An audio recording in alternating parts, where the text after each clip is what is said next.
pemirsa, berikut top 5 yang akan kami hadirkan ke depan Anda dengan sejumlah informasi terhangat yang kami himpun dalam sepekan. Petani di Kabupaten Simalungun kecewa bantuan benih kedelai di Kabupaten Simalungun dianggap tidak tepat sasaran, padahal benih yang diberikan ini merupakan pengadaan dari Menteri Pertanian. Pemerintah Kabupaten Simalungun menyalurkan benih kedelai kepada petani sebanyak 3,2 ton. Namun bantuan benih kedelai yang merupakan program bantuan tumpang sari dari Kementerian Pertanian hanya tertumpuk di halaman kantor Pangulu Nagori, Dolok Marlawan.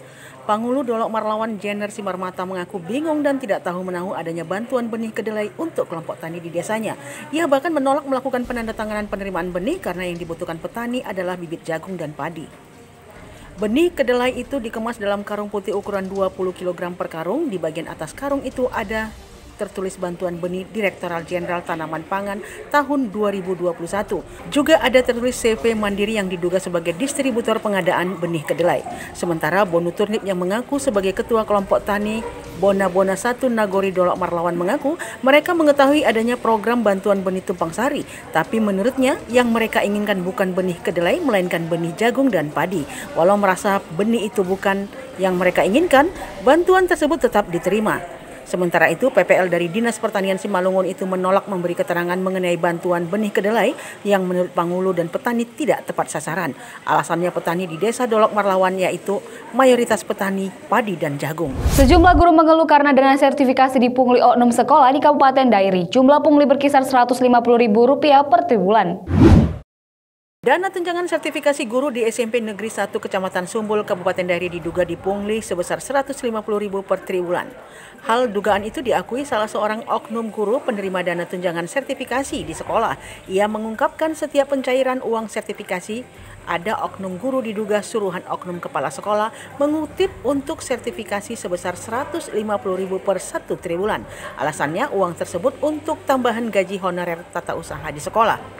Selain kutipan terhadap uang sertifikasi, surat pertanggungjawaban penggunaan dana bantuan operasional sekolah yang mereka tanda tangani diduga tidak sesuai yang dilaporkan di Dinas Pendidikan Dairi.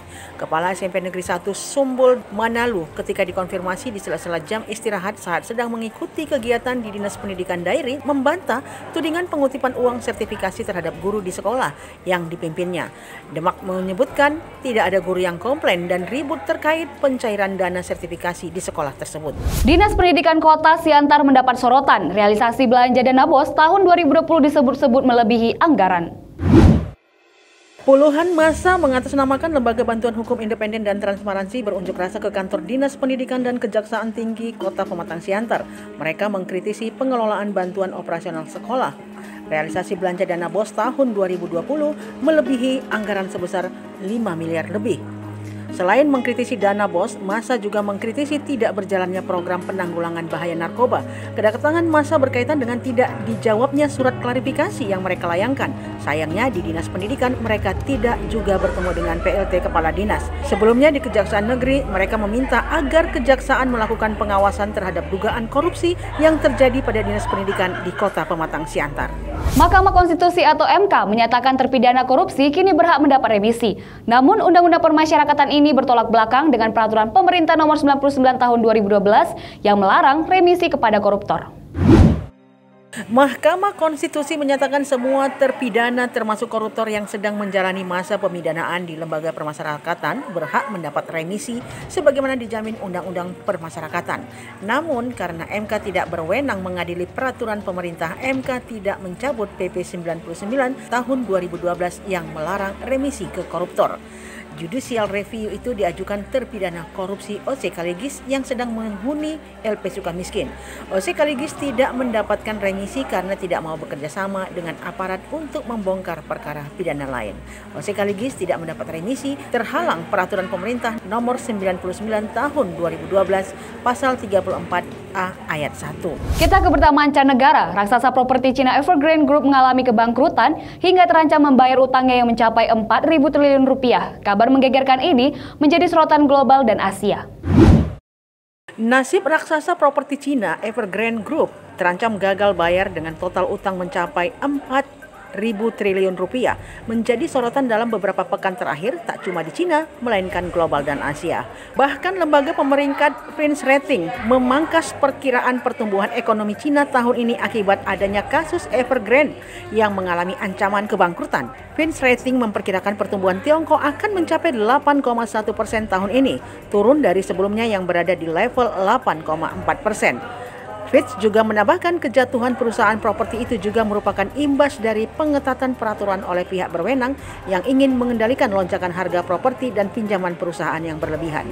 Menurut Fitch, investasi residensial secara langsung menyumbang sekitar 10% dari PDB dan aktivitas properti memiliki dampak besar ke industri lain. Disebut juga seperti Evergrande sedang mengerjakan restrukturisasi utang setelah tidak ada hasil nyata pada pelepasan aset dan tugas pertama adalah menstabilkan pemegang produk manajemen kekayaan yang bisa menjadi masalah sosial. Kasus default utang Evergrande terungkap saat perusahaan tak mampu memenuhi kewajiban peminjaman untuk produk manajemen senilai 145 juta US dollar atau setara dengan 2 triliun rupiah yang dikeluarkan pihak ketiga. Hal ini membuat para investor mulai khawatir dan menggeruduk kantor perusahaan itu di kota Shenzhen pekan lalu. Demikian Top 5, jangan lupa jaga kesehatan dan tetap taati protokol kesehatan. Saya Vanessa Marpaung, sampai jumpa.